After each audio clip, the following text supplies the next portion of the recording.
Ben, la question ukrainienne est une question évidemment fondamentale. La pire des erreurs, ce serait de laisser l'Ukraine seule. Je pense que le conflit entre la Russie et l'Ukraine met aussi en évidence, de mon point de vue, les rapports, comment vais-je dire? Je vais dire curieux, entre les États-Unis et l'Europe. Je pense qu'il y a là un vrai problème. L'Europe, si elle était elle-même, les pays européens, s'ils étaient convaincus de la nécessité d'avoir, par exemple, une défense commune, s'ils étaient convaincus d'avoir au sein de l'OTAN une possibilité d'activer la partie européenne de l'OTAN, euh, si l'Europe était convaincue que, pour le meilleur du monde d'ailleurs, pour le meilleur de l'Europe d'abord, mais aussi pour le meilleur du monde, c'est important que l'Europe puisse avoir une stratégie géopolitique qui soit la sienne, qui vise ses intérêts.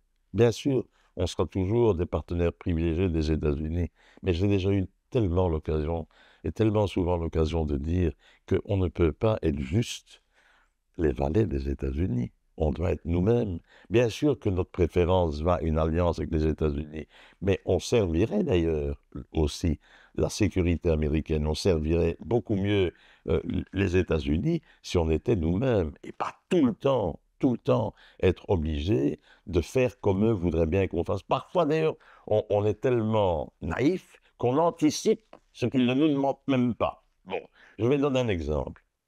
Quand le président Biden décide de retirer les troupes d'Afghanistan, on a payé beaucoup d'argent pour soutenir tout ça. Il ne prend même pas la peine, parce que c'est ça la réalité, de demander l'avis de l'Union européenne. Et on est là.